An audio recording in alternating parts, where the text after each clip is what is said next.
Okay.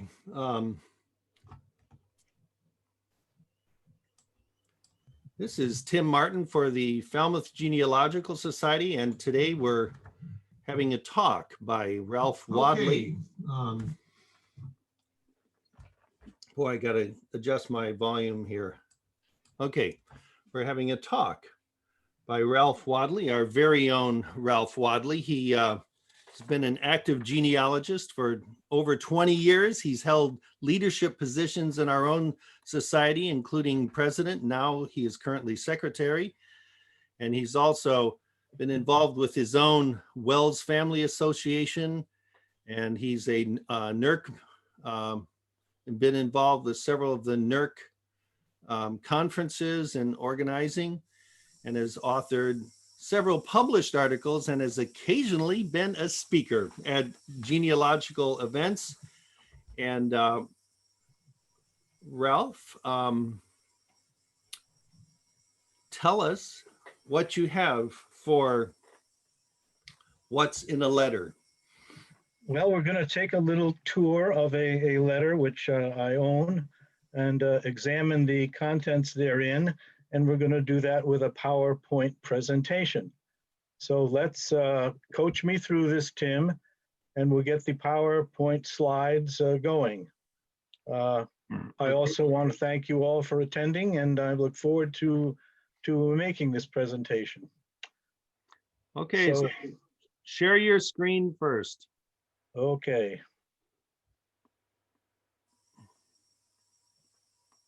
I think I did that wrong. Okay, at the top. Share screen. I'm sorry, it's at the bottom. Share screen. I got it. I got it. And then you have to select the screen. And we'll start the slideshow. Wonderful. Okay.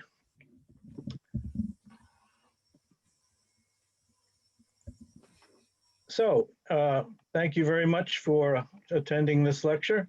I think you'll find it interesting. And if you have letters of your own, this is a way to enjoy them thoroughly.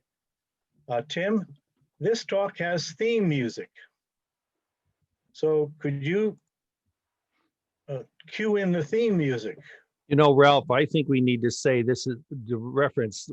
Who is the character in this talk that you're talking about? Billy, what's his name? Bill? William Alling. William Alling. And so we have something about connected with William here.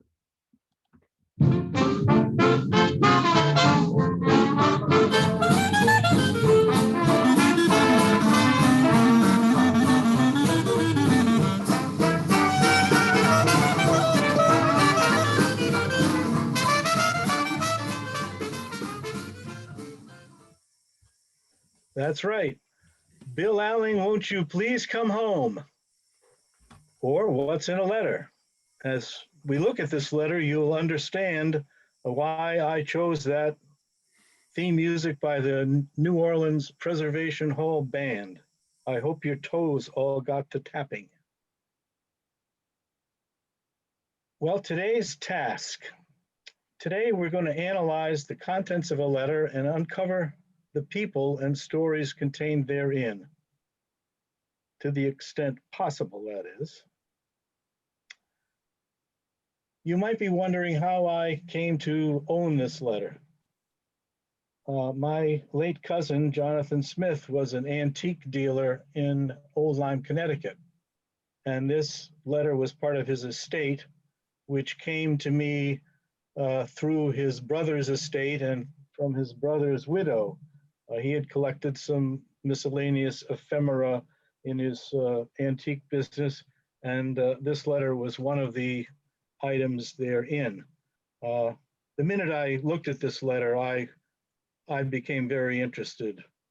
The outside of the letter is quite simple. It's just a folded piece of paper with a seal and an address.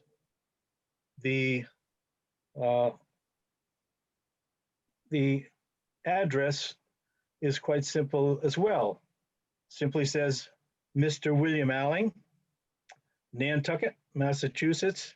And there on the bottom right-hand corner, it says in haste, H-A-S-T. It might not be spelled the way we spell it, but it had meaning to the people that were delivering it, I'm sure. And I know that the writer of the letter wanted to get this letter to Mr. Alling in a hurry. Now you'll notice that the letter didn't have any stamps because I get curious and wondered why it didn't have a stamp, and found the stamps were introduced in July 1st, 1847, a couple of years after the date of the letter. The letter's single sheet, the cheapest type to send. And I learned that the recipient frequently was the payer of the postage, and it could have been about 17 cents, which was quite a bit of money in those days. The most reliable shipment of mail was via ship. And of course, if it was going to Nantucket, it certainly was going to get there by ship. Here's a quill pen and another letter, because I was interested, well, was this letter written with a quill pen? And I presume that it probably was yes, because wide-scale use of the quill pen declined after the metal nib dip pen, which some of us can remember from early grades, came into general use. It was originally manufactured on a large scale in Germany in 1842, which was a few years before the letter, but didn't get into wide-scale use in the US until after this letter was written. Now, here's the actual letter. And Deb, you can see the handwriting on this letter. I know you were interested in it. I know you can't read that yet. We've got it transcribed. And here's the transcription. So it's a letter to William Alling in Nantucket, Massachusetts, from a person named N.H. Hoyt. New Haven, April 15th, 1845. Dear Sir, I received your favor on the 13th with no little surprise, for we had about concluded that you were dead. But let me assure you that your parents' feelings toward you are of the tenderest kind. They say they want to see you very much, as I know their feelings to be nothing but kindness toward. I thought best to show them the letter, and the tears came in their eyes when they read it. Your mother says, if you will only come home, she don't care if you have not got a shirt to your back, for she will work to fix you up again. She has baked a lot of pumpkin pies and laid away for you, and she fears you will not come. She says if you do not, it will near about kill her. Your sister Amelia died over a year ago. I beg of you, for the sake of your parents, to come home. If you go away again, but don't go without seeing them, we all want to see you. Yours, N.H. Hoyt. Now, one of the things that really made me interested about this letter is the pumpkin pies. I love pumpkin pie. Well, when we look at a letter like this, we think about things we want to find out about it. But what is our specific research goal here? And if this were a live talk, I could list some suggestions that you all might have on a whiteboard. Anyway, I thought of one research goal. Confirm the identity of the addressee, William Alling, and place him in a known family. In other words, who is this guy? Where did he live? And what's his background? What clues do we find in the letter's text? Now, here's another place to make a list, and maybe some of you are doing this already, who knows? But I prepared this list. We know the name of the writer, N.H. Hoyt. We know the addressee, William Alling. We know the location of the writer, New Haven, presumably Connecticut. We know the location of the addressee, Nantucket, Massachusetts, and we have the date of the letter, April 16th, 1845.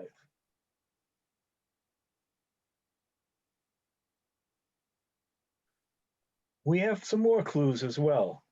The letter mentions the death of the sister Amelia, which happened before April 16th, 1845. That's the date of the letter. We know that his parents are very concerned about him. We know they thought they were dead. Obviously, he's been away from home for a long time. And because of the date 1845, it struck me that William possibly was a whaler, because the letters being sent to Nantucket, which in 1845 was a center of whaling activity. Let's start our little investigation into the people of this letter by seeing if we can identify the writer, Mr. N.H. Hoyt. We're going to look in a couple of censuses and city directories for the period of time the letter was written. Here's the 1840 US Census for New Haven. Now I know that's pretty hard to read, so we'll do a little closer. Here's Nehemiah Hoyt right here. Nehemiah Hoyt. And who do you think is above Nehemiah Hoyt in this census listing? Someone named Truman Alling. That could be interesting. Let's put that in our background, in the back of our minds, and see what, if anything, comes of that. Perhaps they're neighbors. Here's the 1850 census for Nehemiah Hoyt. There he's listed, Nehemiah Hoyt.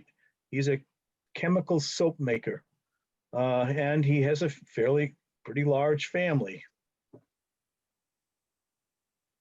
Let's look in the 1860 census for Nehemiah Hoyt. Here he is here. Now he's a soap peddler, so I guess he manufactured all his soap and now he's trying to get rid of it. Anyway, that's conjecture. Let's look in the 1846 New Haven City Directory. These, by the way, are all available on Ancestry.com. Here's N.H. Hoyt. His address is Putnam N, or near Washington. So he's probably at the corner of Putnam and Washington Streets. Let's do this though. Let's remember Truman Alling. Let's see if he's listed in the 1846 city directory. Well, yes, he is. Truman Alling, Washington, corner of Putnam.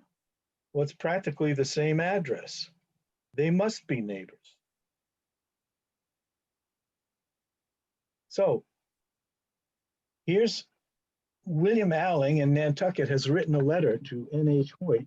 N.H. Hoyt has responded, and we don't know why he wrote that letter, and we unfortunately don't have that letter. But we've pretty much found out that they are neighbors, or William's father is a neighbor to N.H. Hoyt.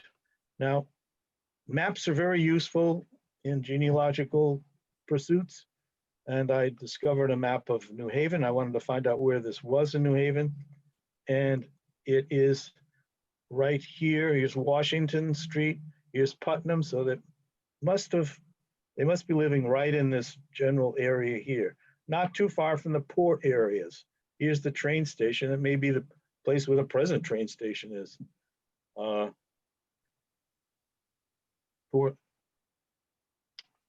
So we can observe that Nehemiah Hoyt was a resident of New Haven in the period the letter was written, and the Hoyt was a neighbor of William Alling's parents.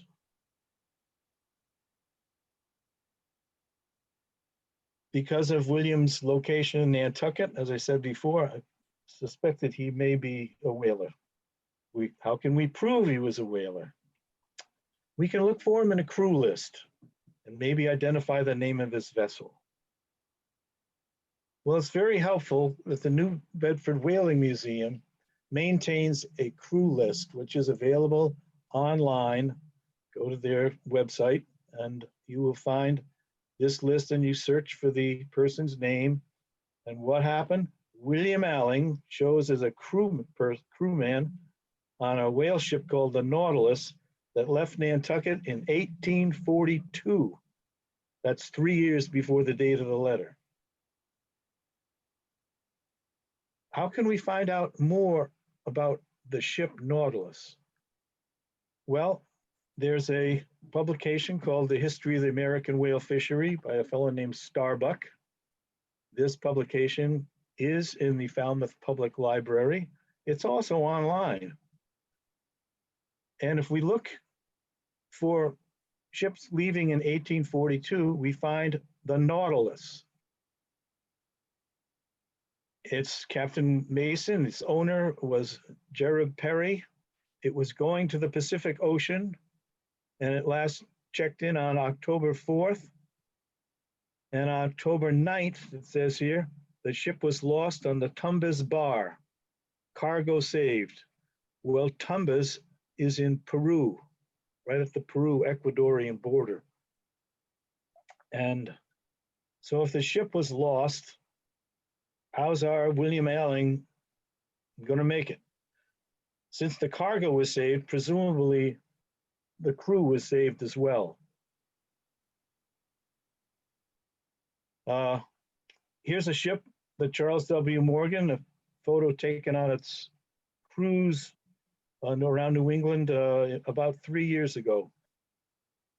This was off the coast in New London. I did not take that picture, but it's a great shot. So finding out that William was on a whale ship which was wrecked in Peru raises some questions, because we know the ship was wrecked in 1843, and here we have William, who we know he's alive in Nantucket in 1845. How did he get from Peru to Nantucket? So I started just sending some inquiries to New Bedford Whaling Museum and the Nantucket Historical Society. Both responded. New Bedford sent me a list of logbooks that they had that they would be happy to look up for me. And Nantucket connected me into an online list of ship arrivals and departures that they maintain. And during March and April 1845, just before the letter was written, I learned that 6 ships had arrived in Nantucket, 5 from the Pacific and 1 a local schooner. The question is, was William Alling aboard one of these vessels? This could lead to years of research, because you'd have to look through the logs of each of these ships and determine whether or not the first mate or the captain who was maintaining a log made note of the fact that a fellow named William Alling came aboard either as a passenger or more likely as a crew member, that they picked him up in Tumbes and brought him back to Nantucket.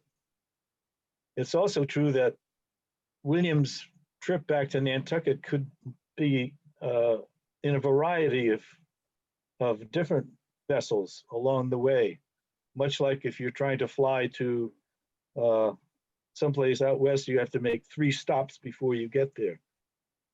So I have not determined whether or not William was aboard one of these vessels, and I'm not sure if I ever will. Anyway, back to William. Can we find some more facts?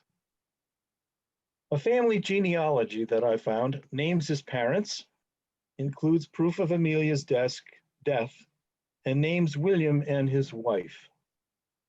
So here's the family genealogy, the lineage of Roger Alling. This again is online. It's in Ancestry's list of digitized publications. And remember the name Truman Alling from that 1850 census of New Haven. Here is Truman Alling, and his wife Clarissa, and his 8 children. William is here, born January 23rd, 1824, died April 4th, 1897. So right away, we know that William lived a long life. It also lists his sister Amelia. She was born September 22nd, 1831, and she died October 20th, 1843, which would have been during the time William was away. Remember, he left in 1842, and the letter's dated 1845. So that confirms what was written in the letter. Did William return home like his mother earnestly wanted? Well, we can happily say that yes, he did return home. He got back to New Haven. He married in 1846. That's about, well, the letter's written in April, several months at least after the date of the letter. He married Elizabeth Ann Cooper and had 10 children. So let's find William in the 1860 census just to get proof that yes, he really was there. Here he is, recently married. William Alling, his wife Eliza, and 2 of his 10 children, Mary L. and Benton, who's only 8 months old at this time. Let's see if we can find him in 1870. Here he is in 1870, William Alling, Eliza, Mary, Benton, and several other children.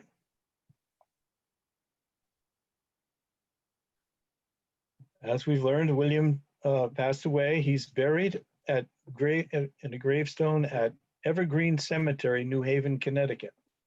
And this is also on Ancestry, these records from in the Hale collection of cemetery inscriptions, which if you are a Connecticut researcher, you will have run across this source before.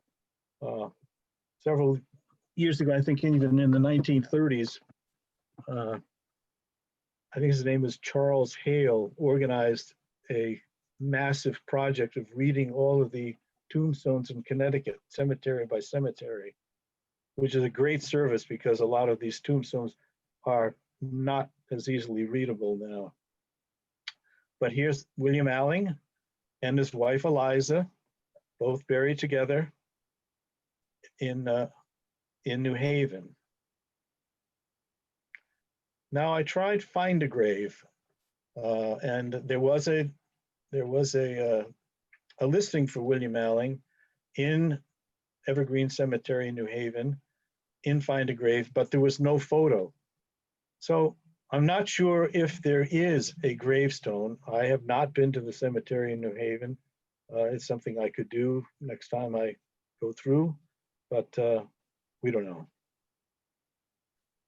So let's just summarize a bit from what we've uncovered from just this simple letter. Oh, I should show you a copy of this letter if I can. Let's see. I can minimize that. Well, anyway, if I just want to say, if you have letters at home, and they're always subject to, if you're touching the original letter or handling it quite often, put that letter in a sheet protector. It protects it as it's supposed to. It makes the handling of the letter a lot safer. You can read the letter through the transparency and keeps the letter in good condition. So what have we uncovered? Well, from just the simple letter, we've identified the writer, the addressee. We've placed them in an understandable context. We've got them in New Haven. We know that William was a whaler, survived a likely perilous journey back to Nantucket, where we reached out to a family friend. Maybe he was looking for work, because we don't have that original letter. We don't know. We do know that the friend Nehemiah Hoyt replied and perhaps convinced William to return home, eat pumpkin pie, get married, and live a long life. But there's always some things to think about. Why didn't William write his parents directly? Was he thinking they may have moved? Was he thinking perhaps they were angry with him? We know he left home when he was about 18 and went to sea. We don't know exactly what the reasons were for that move. Another thing, how long did it take for a letter to reach Nantucket from New Haven? Well, we don't really know. It would have to get somewhere where a boat was going to Nantucket. It might be about a week. And might William's letter, or the original letter to Hoyt, still be in existence somewhere? It may very well be, but I have not undertaken that search as yet either. In doing genealogical research, you always know that it's never over. So we have a group of possible next steps. We could research William's descendants and see if they were interested in the letter. We could donate the letter to the New Haven Historical Society. We could write an article about the letter in a genealogical journal. Well, I did that. I wrote a little article about this, and it was published in the Connecticut Nutmegger in July of 2019. And it's got everything in there that you've already heard. So I could prepare a talk on the letter, and maybe an Alling descendant would be in the audience. Please let me know if you're there. Now, we've done that.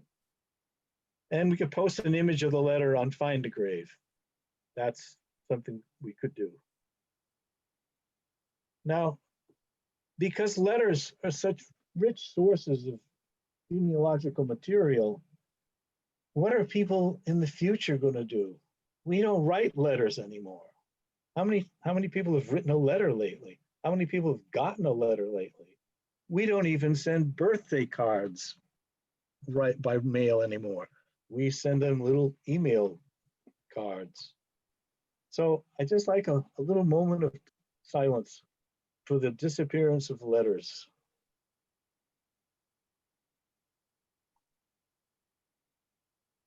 Thank you for that. Now, if you have letters hiding in a trunk somewhere, get them out, get some sheet protectors, put them in sheet protectors, and read them. I want to thank you very much for your kind attention. It's been a pleasure sharing the contents of this, what I think is a great letter with you, and I'd be happy to answer any questions you might have. I can hear the applause from here.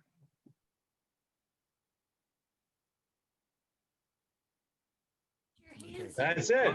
All right, thank you very much, Ralph. You're welcome. So if anyone wants to unmute themselves, and we'll just have verbal questions. Good job, Ralph. Good job, Ralph. Very well done. Nice. Well, I hope you're energized to go look at those letters. I guess looks like he was the oldest son. Is that right? Isn't that what I saw? Yeah, I think so, yeah. Maybe that was a hurtful thing to the family for him to leave, huh? Could be. Could be. We don't know. I mean, we need more letters from the family. I think it would be interesting to see how he made it back from the shipwreck and how he survived. I think that would Yes, it would be a great story, I think. Yeah. But he's not a family member of mine. Right. So if somebody named Alling, one of his descendants, would like to undertake that research, or Jerry, if you'd like to give me a research grant, I'd be happy to dig into it. I have a, whoops. Go ahead, Wells. Because Ralph, I am a family member of yours. Yes, you are. But I William am your Alling brother. isn't. I have one question for you, and that is Uh-oh. when you get these old letters, what do you do when the penmanship is very hard? Are there some guides to old handwriting styles that you can turn to so it makes it more easy to read the letter? Yes, there are guides to the different types of what would I call it? Calligraphy or graphic design. And I've also seen group group decision where you would put the particular letter out. There's the letter, by the way, in the shoe protector. You'd put the particular word that you're trying to decipher out to a group, and the group would all figure it out, help you figure it out. So it's a decoding by committee. One of the things that I learned the hard way from analyzing a letter in the past was not only the actual letter, the letters of the alphabet, but the numbers. And there was a book that I got hold of called A Guide to Colonial Handwriting. And it showed that, for example, the number 4 and the number 9 would be easily confused.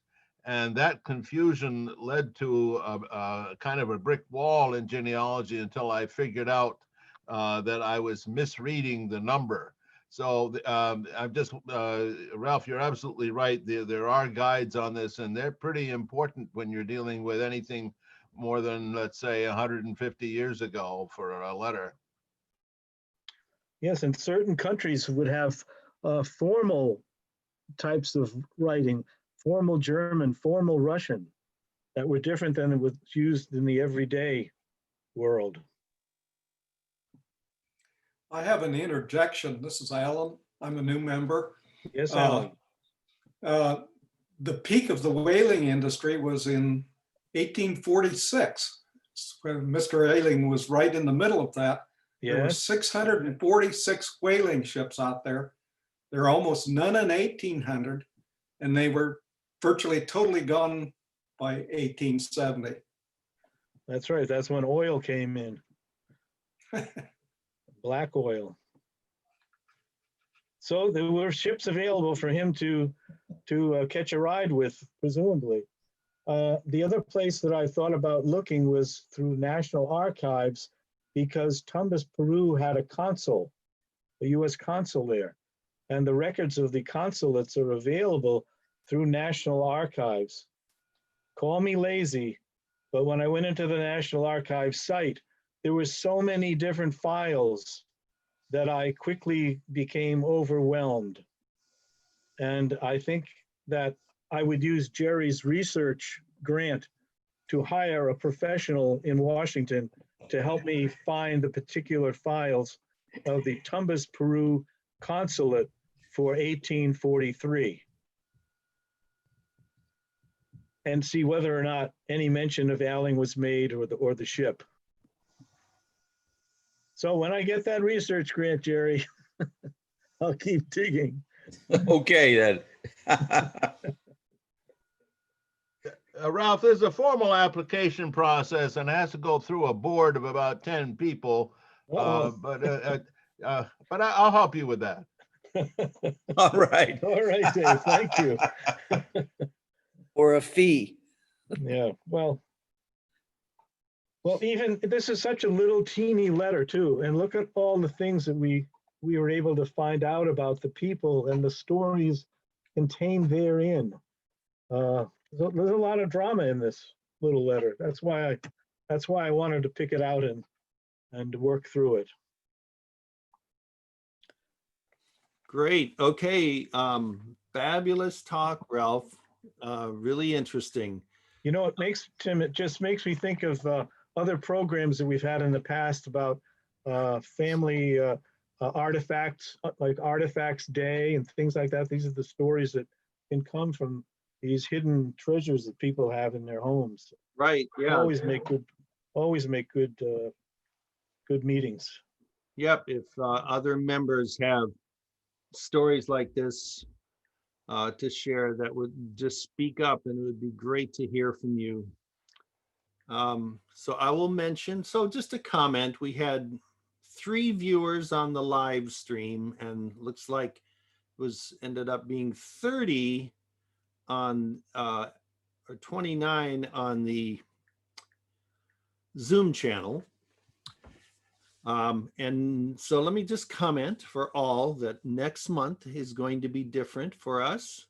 That's October, and we had long planned to have the Joy of Learning people from the Falmouth Public Library came to us and wanted to asked us to help put together a series of Mayflower talks, and that was scheduled for earlier in the year here. The pandemic came, and we finally have found a way to get that series of 4 talks going, and they will be in October on 4 Wednesday evenings. Our normal talks are on Saturday, the second Saturday of the month. There will be no monthly Saturday talk in October for FGS. Instead, we are doing these 4 Mayflower talks, and you will receive another thing to be aware of is that the Zoom link for the Mayflower Joy of Learning series will be different than our monthly meeting link. So watch your email box for that proper link. And of course, you can always check our website for the proper information as well. That's FALGEN, F-A-L as in Falmouth, G-E-N as in genealogy.org. And so that is, I'm really looking forward to October. It's going to be very interesting. So that's probably enough to digest right there. Any other closing comments from anybody? Tim, did you want me to talk about that Mayflower Symposium? Yes, go ahead. This is a good time. Okay, just another topic you were mentioning about the cemetery services and the gravestone cleaning. And this is just a quick announcement that BB Brock and I are involved in a ceremony that will honor 12 Revolutionary War veterans in the Marston's Mills Cemetery on Saturday, the 10th of October, in connection with Sons of the American Revolution. That's been quite an interesting project to uncover their biographies. But anyway, I'm going to send Tim an announcement of an event that's going to be on Saturday, October 17th. That is a very close tie-in with the Joy of Learning series that FGS is doing. The place of Cape Cod within the Plymouth colony in the first 100 years is a subject that's often neglected because of all the attention that's focused on the town of Plymouth. And so we have managed to get 10 different essays written by historians and teachers and scholars on different aspects of the importance of Cape Cod within the Plymouth colony, right from the very beginning. And those essays are compiled into a book of essays. And on October 17th, there will be an all-day symposium that will be conducted virtually via Zoom from 9 to 3:30. And there'll be an opportunity to hear the summary of those essays after people have had a chance to read the full essays in the book that they can get if they register. And so this will all be explained in the message that I'll send along to Tim to broadcast. Basically, the registration is $25 to the Cape and Islands Historical Association, and that brings people a copy of the book of essays, all 10 of them, and also will give you the link to be able to connect with the live symposium on the day of October 17th. The keynote speaker before the essay writers give their discussions will be William Martin, who is the author of the well-known historical novel Cape Cod. And as being a symposium, there'll be an opportunity for people who are attending to actually ask questions of the authors. So that's why it's important to have a chance to read the essays in advance. So that's the basic message, and I'll send that along to you, Tim, and I appreciate your sending that forward to our members. Great. Yep. I suppose I should also mention, David Allen Lambert is giving a talk to the Cape Cod Genealogical Society on Wednesday via Zoom, for those of you that are members there to remember. Anything else, anyone, before we say good afternoon? Any words from anybody else? Yeah, you should say you're gonna post this book. Well, if you're a William Alling descendant, please let me know. Great job, Ralph. Okay, Good well, job. it was fun. Thank you Hope you all very got much. something out of it.